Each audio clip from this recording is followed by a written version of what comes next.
So this crowd, some of them probably did, but Jesus is now talking to his disciples because he already in chapter 4, verse number 17, he already showed up to the crowd and said, the kingdom of heaven is at hand.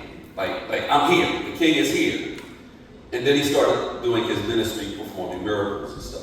And so the question on their mind is, if the kingdom of heaven is here, how do we get there, and what do we do when we get in?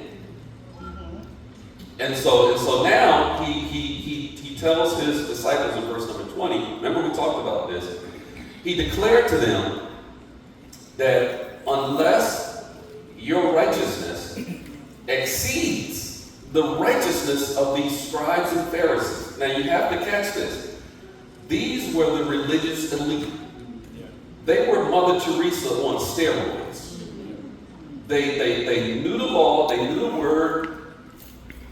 They upheld all of the traditions, the laws, and the rules. However, their hearts were far from God. So they had an outward righteousness, right? And so Jesus he's illustrating in verse number 21. He begins to illustrate to them what this righteousness thing means.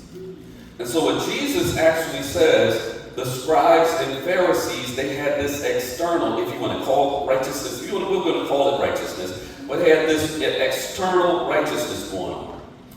But Jesus shows us that we don't necessarily need outward, we need inward righteousness. Yeah. Come on. Jesus says, because you can't, in their eyes, they probably were saying, it's no way that we can be more righteous than the scribes and the Pharisees, because they are the law keepers, right?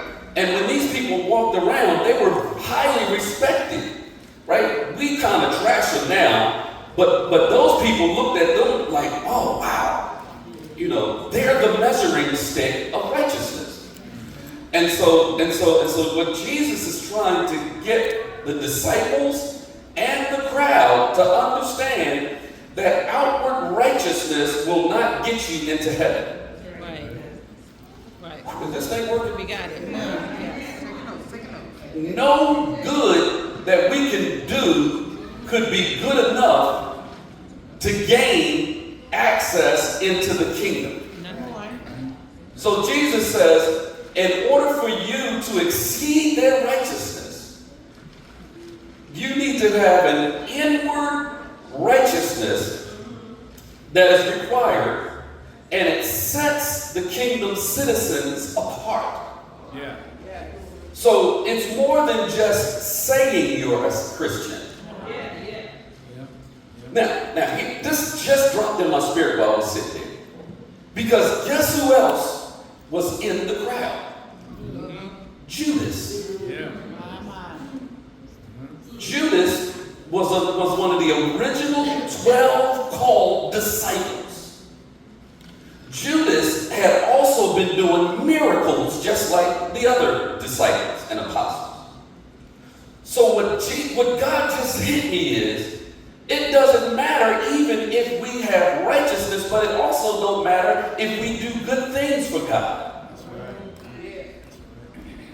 We can do miracles for God, preach for God, sing for God, preach for God, serve for God, but if it ain't in our heart, and I'm saying for God in air quotes, if what you are doing is not from a deep inner conviction and commitment and faith in Jesus Christ, it means nothing.